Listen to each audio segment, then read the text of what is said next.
새 시대의 주인 된 노아 가정. 창세기 9장 1절에서 3절.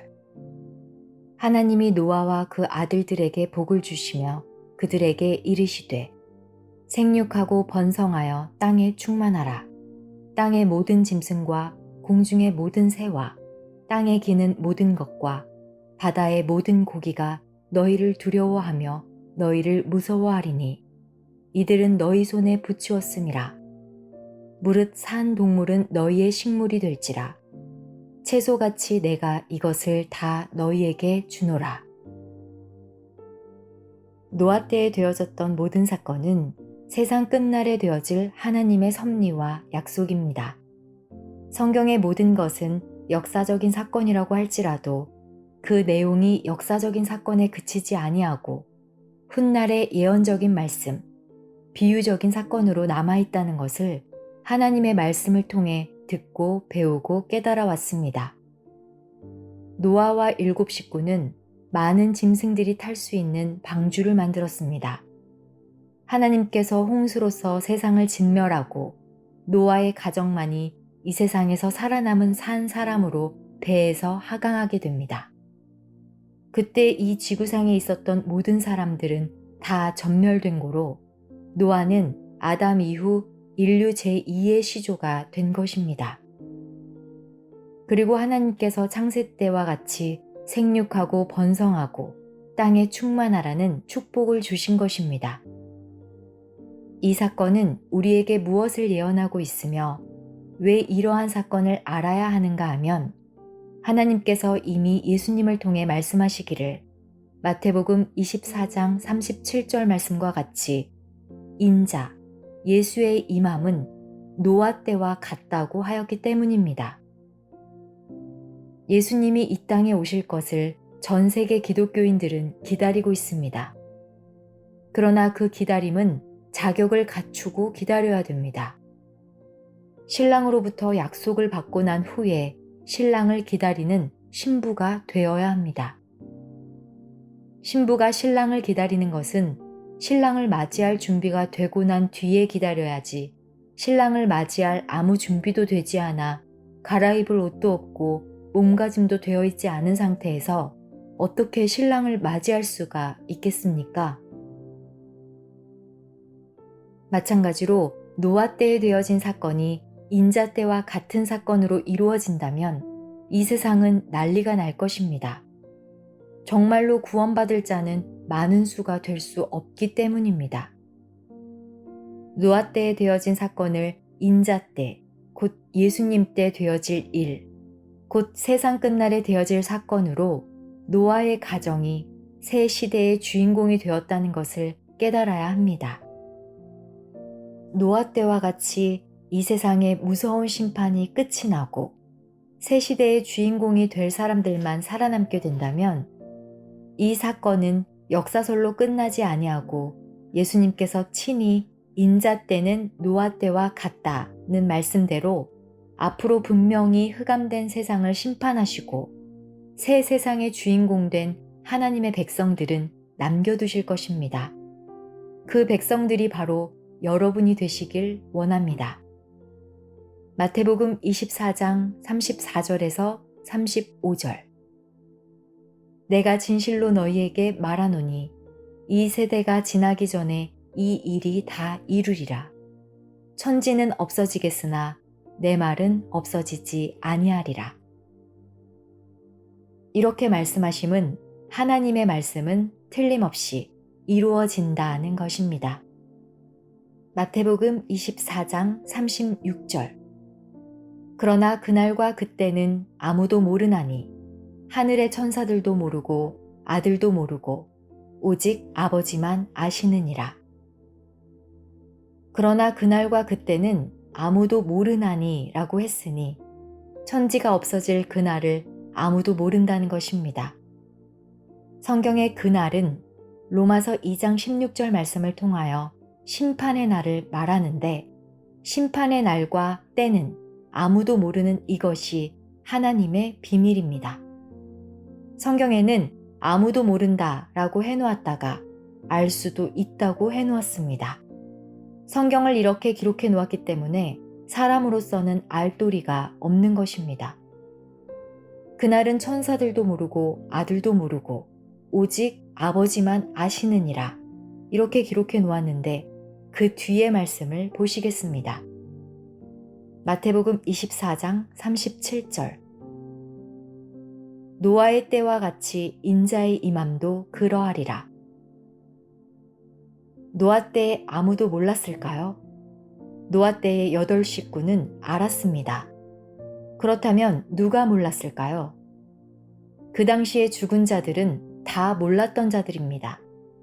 인자 때와 노아 때가 같다면 예수님이 다시 오실 때에도 아는 자들은 살고 모르는 자들은 죽을 것입니다.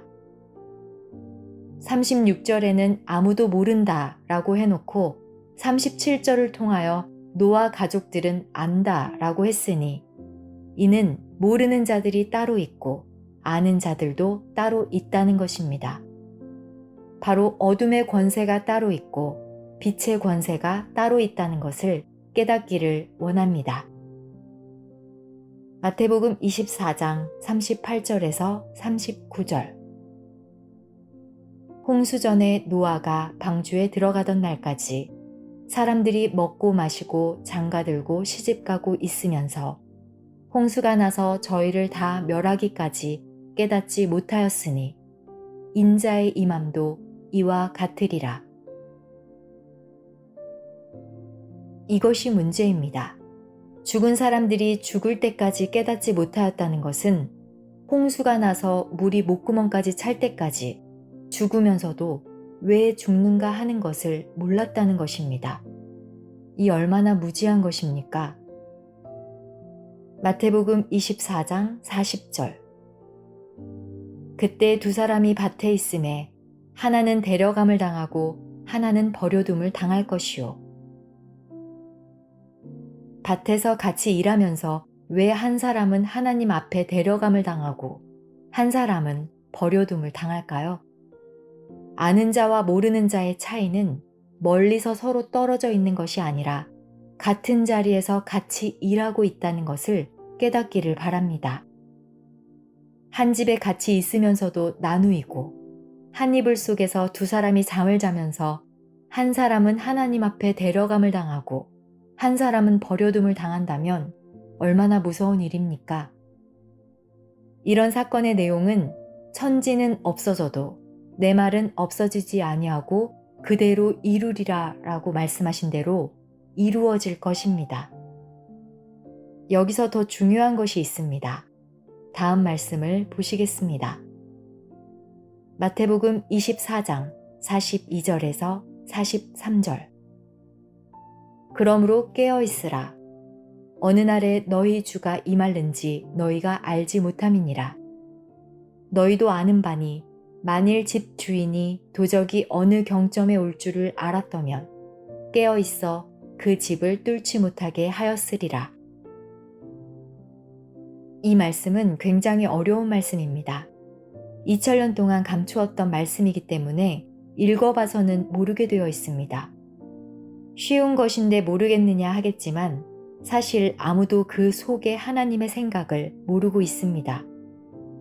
그것을 어떻게 알 수가 있을까요?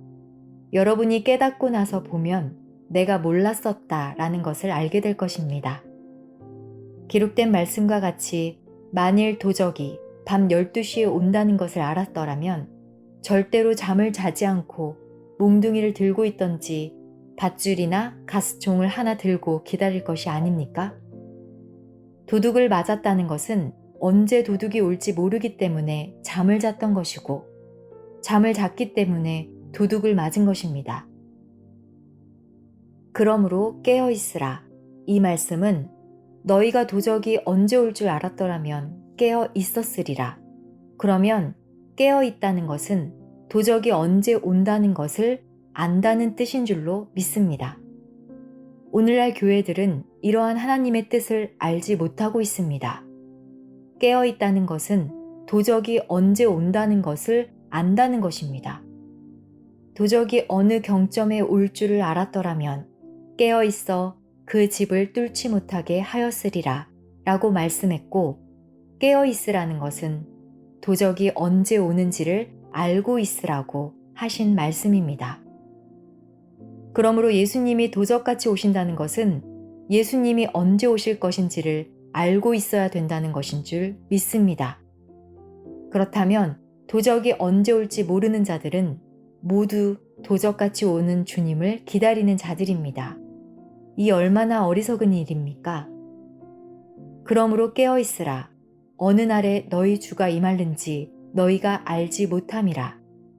즉 알지 못하기 때문에 깨어 있으라는 것입니다. 너희가 깨어 있으라.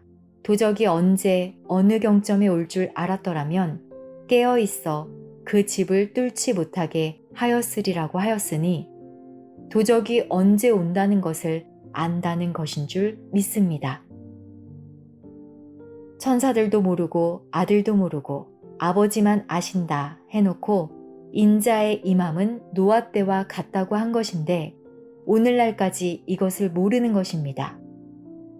성경을 역사상으로 볼 때 하나님께서 큰 심판을 행하실 때 노아 때와 롯의 때와 같이 심판 시기를 노아나 롯에게 알려주어 정한 자들만이 구원을 받았습니다. 니느웨 성을 심판할 때도 요나에게 하나님께서는 심판의 때를 알려주셨습니다. 하나님께서 노아 홍수 심판 때에는 지금으로부터 7일이면 홍수를 내려 이 땅에 있는 완악한 자를 다 진멸하리라고 알려주자마자 심판을 했으므로 누구라도 죽음을 피할 수 없었고 살고 싶어도 못 살고 7일 동안 무슨 죄주로 방주를 짓겠습니까?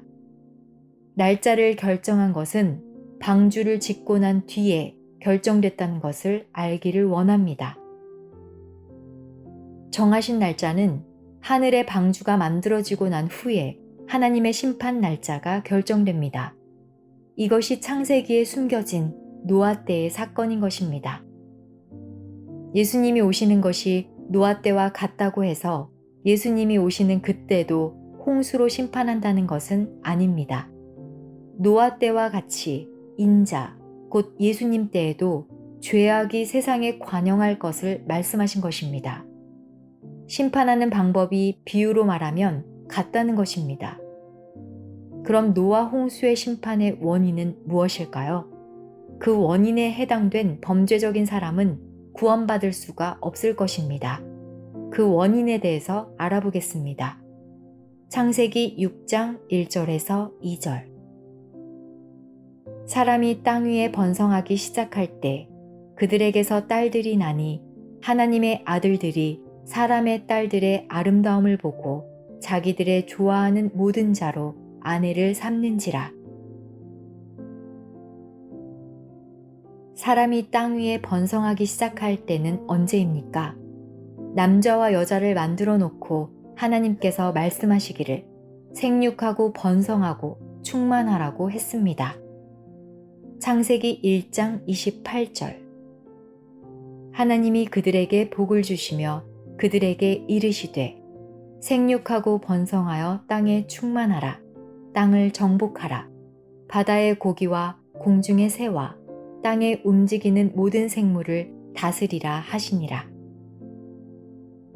남자와 여자를 만들어 놓고 난 뒤에 생육하고 번성하라고 하신 그대로 사람에게서 딸들이 났다는 것은 아들은 100명 중에 하나 있을까 말까 할 정도이고 딸들만 난 것입니다.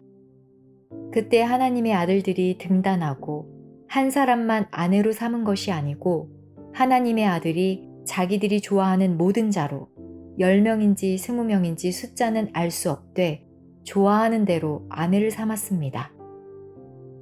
오늘날 신학자들이 말하기를 하나님의 아들들은 영이라고 하는데 하나님의 아들들이 영이라면 사람과 귀신 사이에 어떻게 자식을 낳을 수 있으며 결혼할 수가 있겠습니까? 육체를 가진 사람이기 때문에 아내를 삼고 자녀를 낳았다는 사실을 깨닫기 바랍니다. 아담의 부부가 범죄하기 전에 자식을 낳은 일이 있는데 그 증거가 있습니다. 창세기 3장 16절. 여자에게 이르시되 내가 네게 잉태하는 고통을 크게 더하리니 네가 수고하고 자식을 낳을 것이며 너는 남편을 사모하고 남편은 너를 다스릴 것이니라 하시고. 이 말씀은 가인을 낳기 전에 한 말씀입니다. 가인을 낳기 직전에 잉태하는 고통을 크게 더하리니 라고 했으니 크게 더한다는 것은 그 전에 아기를 낳을 때에는 고통이 덜했다는 것입니다. 이와 같이 불순종의 죄를 짓기 전에 낳았던 자식은 잉태하는 고통이 없이 낳은 것입니다. 입덧하는 고통도 해산하는 고통도 없었던 것입니다.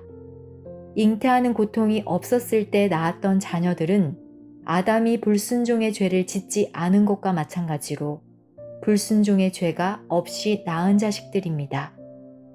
그것은 바로 범죄하기 전에 아담과 같은 자녀들입니다. 이 사람들을 가리켜서 하나님의 아들들이라고 한 것입니다. 예수님만이 하나님의 아들이 아닙니다. 오늘날 예수님을 독생자라고 하는데 왜 독생자가 됩니까? 독생자란 말은 외아들이다, 독자, 독생, 하나밖에 없다는 뜻입니다. 과연 예수님이 외아들일까요? 천지창조 때부터 예수님이 외아들이었는가 하는 이런 문제에 관해 생각해보고 하나님의 아들에 관해서 알아보겠습니다. 욥기 38장 4절. 내가 땅의 기초를 놓을 때에 네가 어디 있었느냐? 네가 깨달아 알았거든 말할지니라. 땅의 기초를 놓을 때는 천지창조를 할 때입니다. 바로 인간을 만들기 전입니다. 욥기 38장 7절. 그때 새벽별들이 함께 노래하며 하나님의 아들들이 다 기쁘게 소리하였었느니라.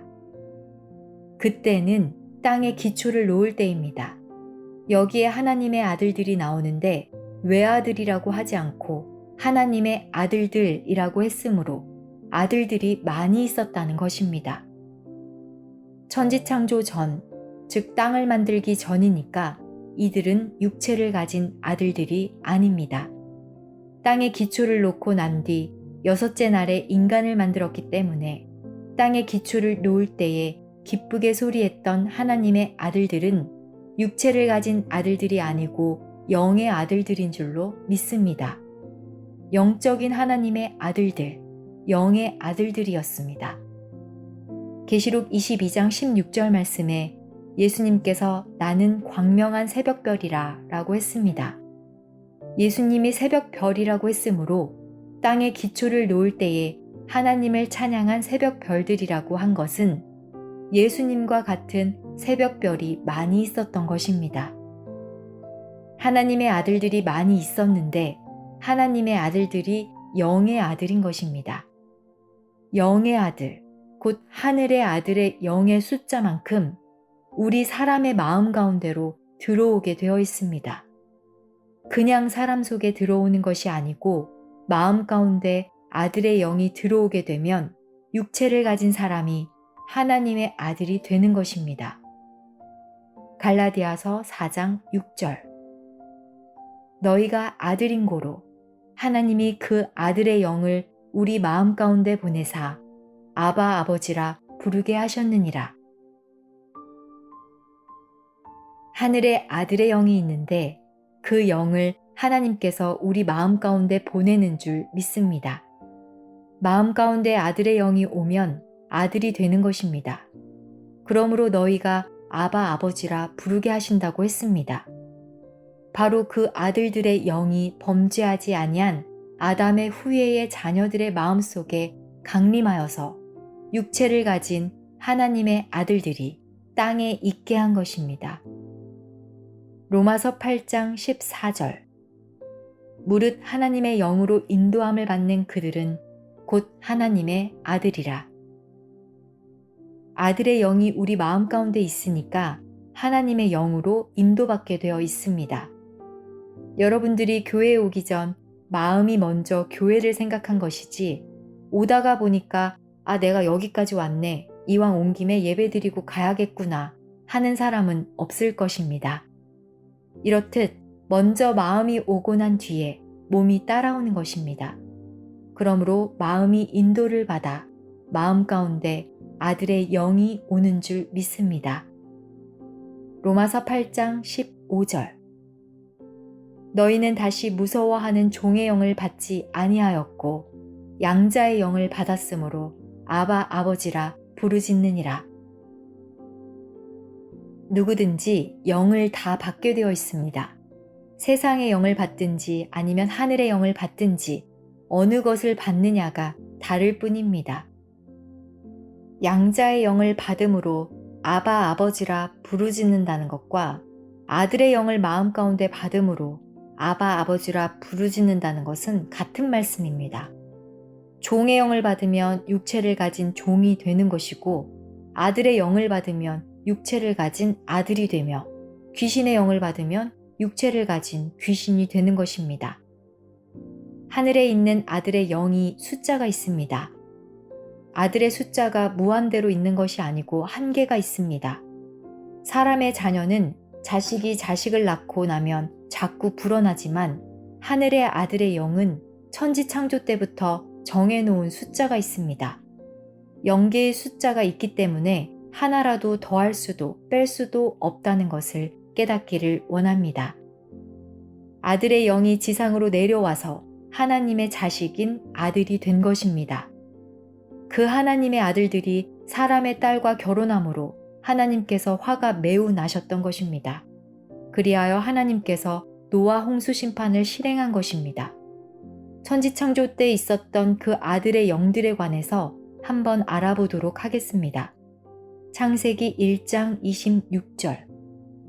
하나님이 가라사대 우리의 형상을 따라 우리의 모양대로 우리가 사람을 만들고 그로 바다의 고기와 공중의 새와 육축과 온 땅과 땅에 기는 모든 것을 다스리게 하자 하시고.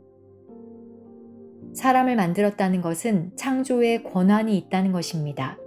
우리가 생각할 때에는 천지창조를 할 수 있는 분은 하나님 한 분뿐인 줄 알았습니다만 우리라는 무리가 사람을 만들 수가 있었습니다. 이들이 바로 아들의 영을 받은 무리입니다.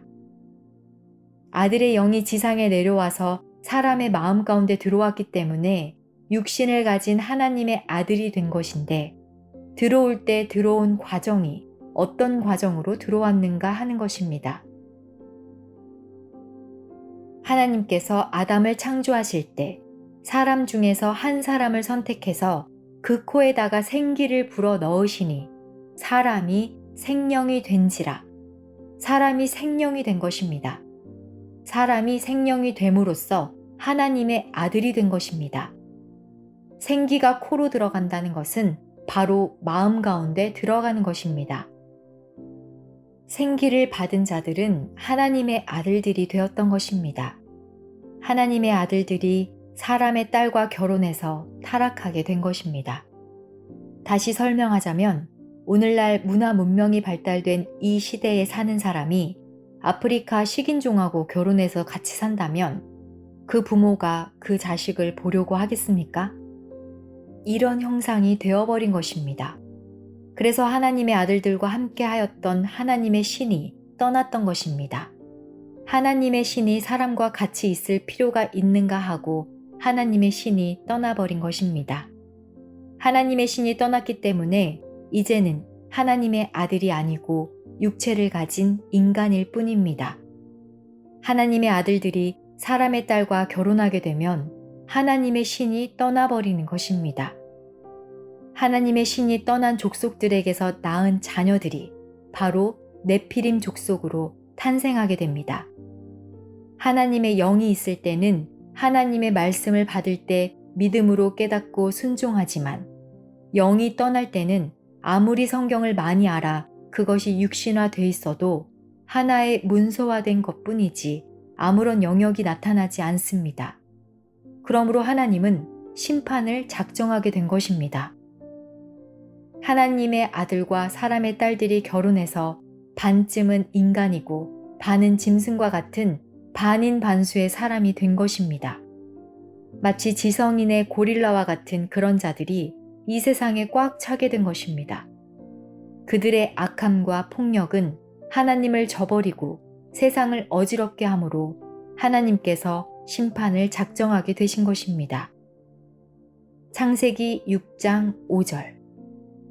여호와께서 사람의 죄악이 세상에 관영함과 그 마음의 생각의 모든 계획이 항상 악할 뿐임을 보시고. 관영했다는 것은 그릇에 꽉 찼다는 것으로 하나님의 영이 사람 마음 가운데 있을 때에는 하나님의 생각대로 생각하기 때문에 하나님의 뜻대로 살기 위한 생각을 하지만 하나님의 신이 떠나버렸으니까 항상 그 마음이 악한 생각으로 꽉 찼음을 보시고는 공중의 새까지 아주 진멸해 버릴 것을 하나님께서 작정하셨던 것입니다.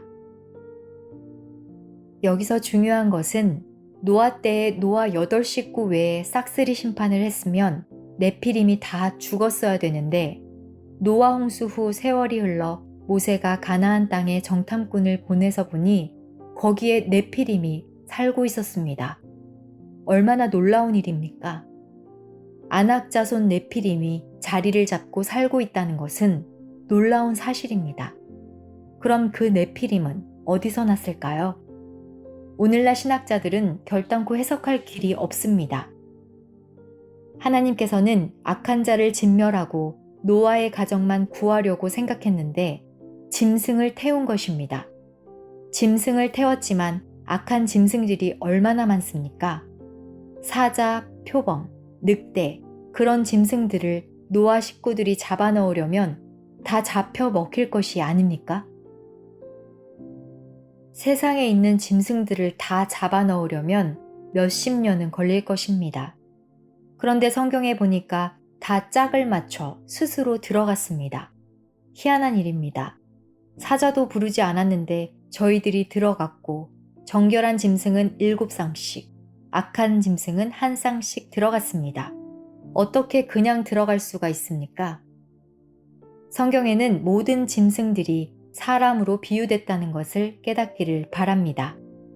방주는 3층으로 지어졌는데 맨 밑에 1층에는 진짜 짐승이 들어갔으며 2층에는 사람 짐승, 즉 네피림 짐승이 들어갔기 때문에 네피림이 살아남았던 것입니다.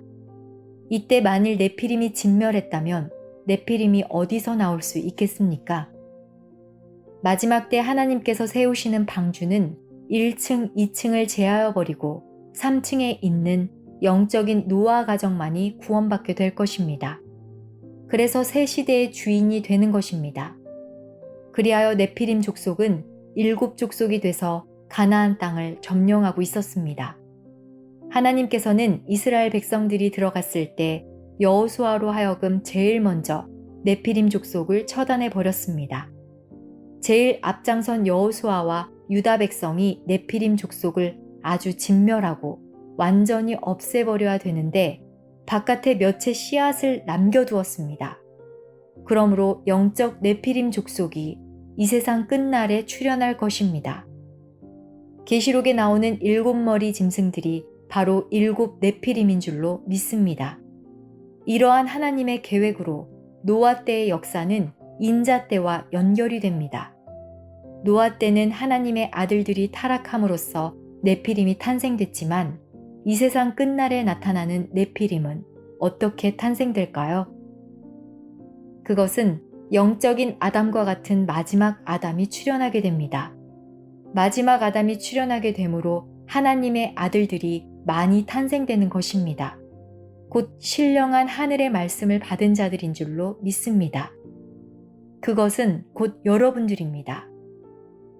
신령한 하나님의 말씀을 마음 가운데 받아 아들이 되었는데 아버지의 인도를 받지 아니하니 아버지의 신이 떠나감으로 말미암아 악한 자가 되었을 때 이것이 네피림이라는 것을 알기 원합니다. 하나님의 엄청난 말씀을 받고서 세상과 짝이 되어 진리의 말씀을 따르지 않고 순종하지 않는 자가 오늘날 네피림 족속이라는 것을 깨닫기를 원합니다. 네피림이 생김으로 말세를 재촉하게 되고 하나님의 심판이 있게 되며 그래야 하나님의 택하심을 받은 아들들의 영들이 구원받게 되는 줄로 믿습니다. 이 시대에 다시 하나님의 아들들의 영이 땅 위에 내려온 줄로 믿습니다. 하나님의 아들들의 영이 지금 마지막 때 내려오고 있는 것입니다. 아들의 영을 받아서 아들이 되어야 합니다. 아들의 영은 하나님의 말씀인 줄 믿습니다. 요한복음 6장 63절. 살리는 것은 영이니 육은 무익하니라. 내가 너희에게 이른 말이 영이요 생명이라. 하나님의 말씀이 영이요 생명인 줄 믿습니다. 우리 마음 가운데 받아질 수 있는 것은 하나님의 말씀뿐이라는 것을 깨닫기를 원합니다. 곡식이 익어서 추수 때가 되면 알곡과 가라지의 구분이 바로 됩니다. 이와 같이 추수 때는 알곡과 가라지, 즉 하나님의 아들과 네피림이 구분이 잘 되는데 가라지로 나타난 것이 네피림 족속이라는 것을 깨닫기 원합니다. 농부가 씨 뿌릴 때 농부는 벽씨만 뿌립니다. 가라지는 뿌리지 않았는데 어디서 났을까요? 그것은 저절로 생긴 것입니다. 가라지는 잠잘 때 생긴 것입니다. 잠자는 영혼, 깨어있지 못한 영혼, 심령이 죽은 상태에 있는 영혼들에게 가라지 씨앗이 뿌려진 것입니다. 이것은 자기도 모르는 사이에 다른 씨앗이 뿌려진 것입니다.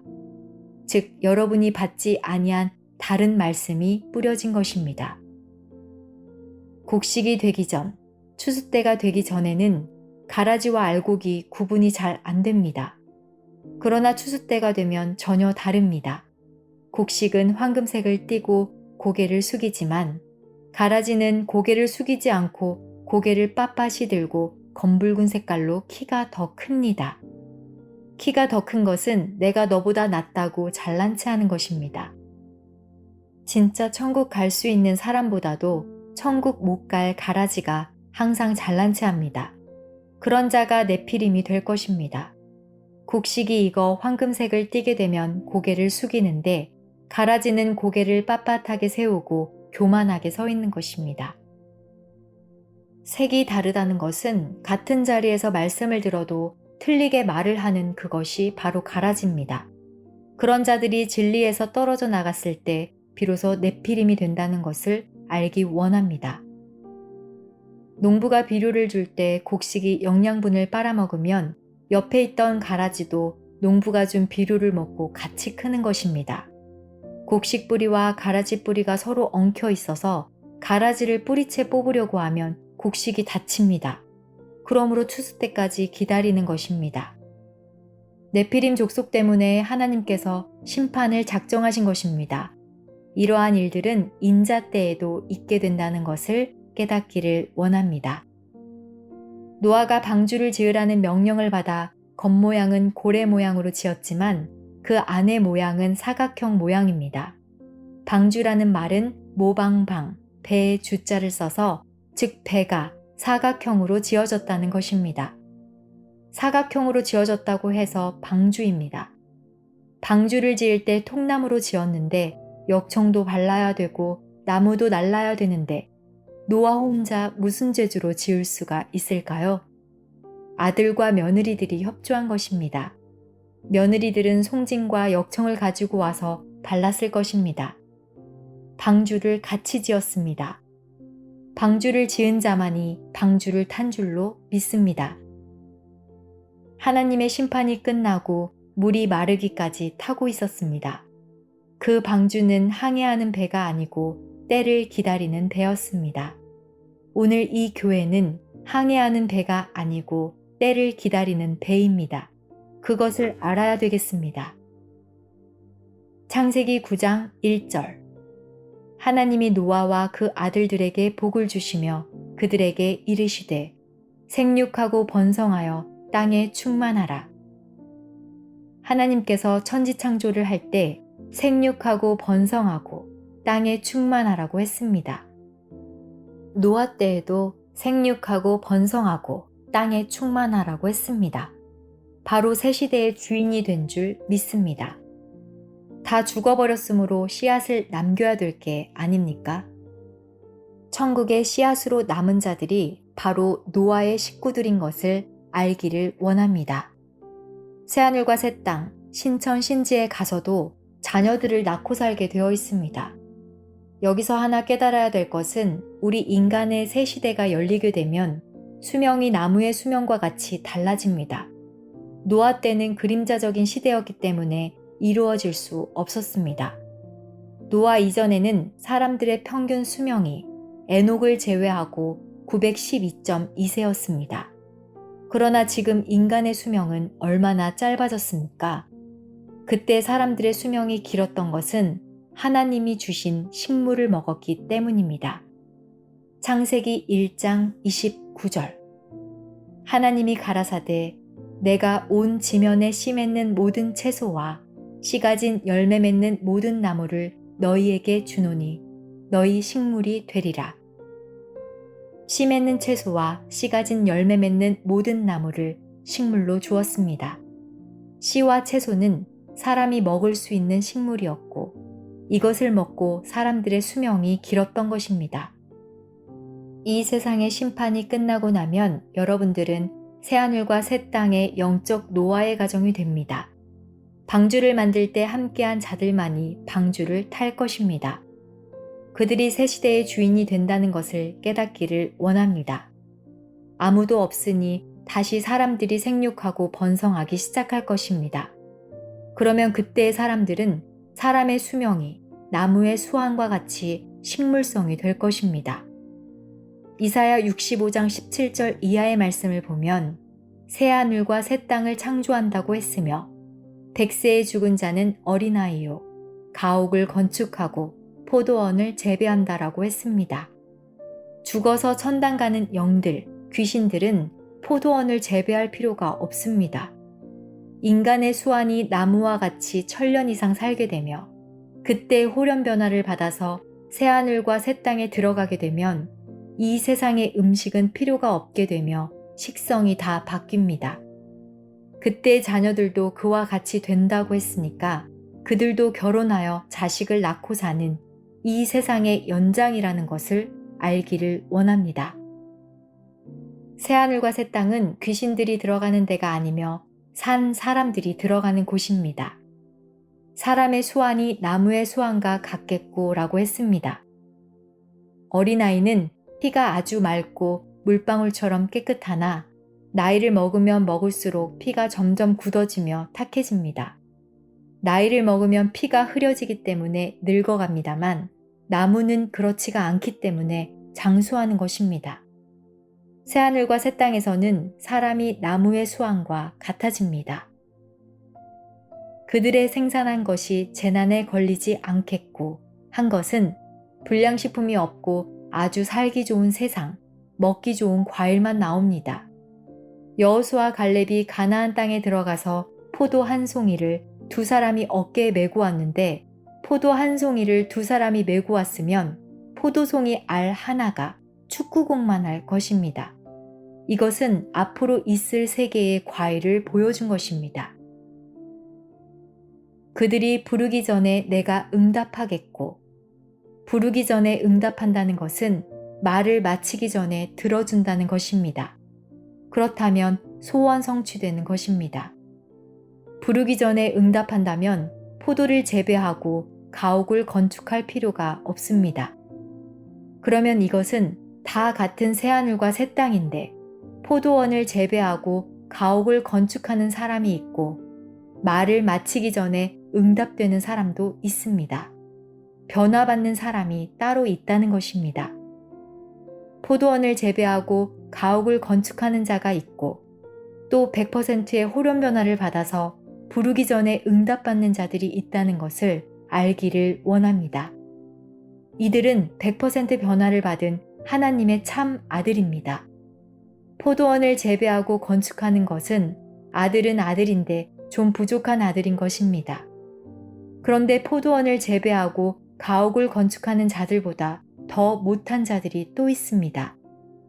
이사야 65장 22절.